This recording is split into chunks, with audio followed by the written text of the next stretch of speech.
18, yaitu kelahiran kembali paradigma antroposentrik, manusia sebagai titik fokus dari kenyataan.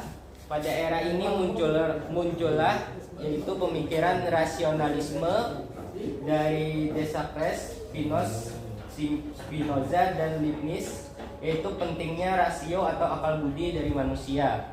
Lalu ada pemikiran empirisme dari John Locke, Berkeley, David Hume, Rousseau dari pengetahuan.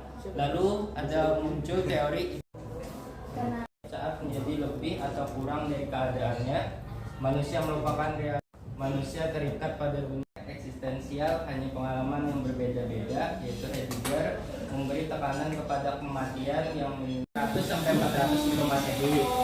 Nah, pada zaman itu peradaban yang paling maju Yunani. Nah, kenapa di Yunani paling maju dan berkembang itu Yunani? Jadi secara fasilitas dan sumber daya manusia di Yunani itu lebih maju daripada di lain loh. Jadi otomatis orang-orang lain tuh banyak datang ke Yunani. Jadi dari fasilitas contohnya kayak tempat untuk berdiskusi ada di Yunani. Jadi dari situ semakin berkembang filsafat. SDM-nya ada Plato, Aristoteles, jadi makin berkembang lagi filsafat gitu. Tapi kan negara yang daerah paling maju lagi kan ada kan daerah Simeria namanya. Ya. Itu yang lebih maju lagi kan perkembangannya. Kenapa Ya. kan di Simeria diambilnya? Simeria atau Sumeria ya lah. Ya. Nah, Sumeria itu adalah peradaban pertama di dunia yang paling maju. Ya. Itu lebih dikenal sebagai Mesopotamia. Ya. Nah, Mesopotamia itu 4500 hingga 1900 sebelum Masehi. Sedangkan perkembangan filsafat pertama itu tahun 600 sampai 400 sebelum Masehi. Jadi ada perbedaan jarak waktu yang panjang. Nah, si peradaban Mesopotamia nih itu masih belum memikirkan tentang pemikiran tentang alam semesta, tentang Tuhan, belum lagi. Ini masih memikirkan tentang cara bertahan hidup. Dan tapi ada sebuah inovasi yang sangat berkembang dari Mesopotamia ini, yaitu tulisan. Jadi mereka masih belajar berupa tulisan dulu, itu dia perkembangannya. Nah, dari Mesopotamia ini itu karena lahir lagi peradaban, yaitu Mesir kuno, Yunani kuno. Nah, Mesir itu kan lebih mengembangkan ke huruf, tapi masih tradisional. Sedangkan Yunani, dulu masih tradisional, mereka masih percaya mitos. Contohnya kayak ada dewa Zeus, dewa Poseidon, dewa Hades. Nah, tapi ada juga orang yang berpikir maju. Kenapa segala sesuatu itu selalu dikaitkan dengan mitos? Karena ada pembuktian ilmiahnya. Nah, orang-orang inilah yang disebut dengan filsuf. Jadi filsafat pertama atau pemikiran pertama itu dari Yunani. Tapi kan di materi Bapak itu filsuf pertama kali itu muncul bila manusia pertama kan adanya lahirnya filsafat. Ya. Jadi padahal kan filsafat lahir jadi Yunani. Padahal kan Yunani itu hanya dari berapa jam itu dulu Nabi Adam lah sama. Ya. Nah, itu karena belum terdokumentasi atau belum dicatat oleh sejarah. Tadi kan bagian Mesopotamia sudah mulai tulisan, tapi ini belum tentu bisa mengubah bahasa, belum tentu ada buku, belum tentu ada Nah, sedangkan di Yunani sudah bisa mengolah buku. Yakinlah. Iya dong. Yang didominasi agama Kristen yang menganggap semua kebenaran yang paling mutlak adalah wahyu Tuhan.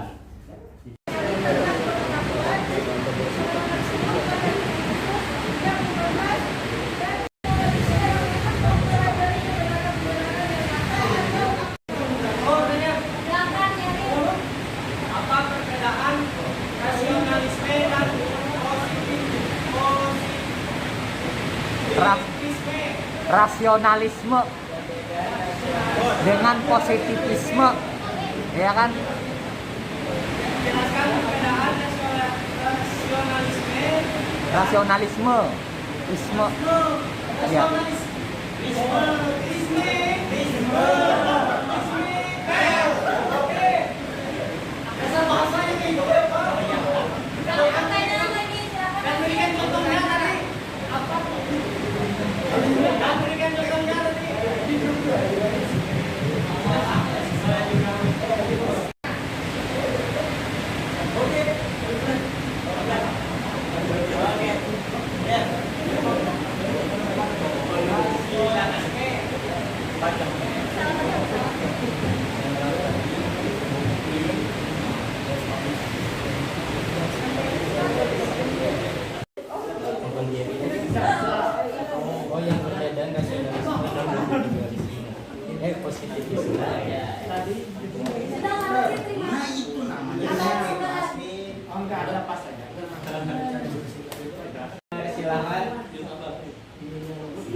untuk menggantikan teori Aristoteles tentang ilmu pengetahuan dengan teori baru.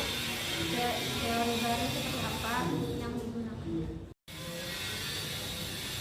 Fenomena-fenomena realitas yang selanjutnya diobservasi secara terus-menerus, kemudian data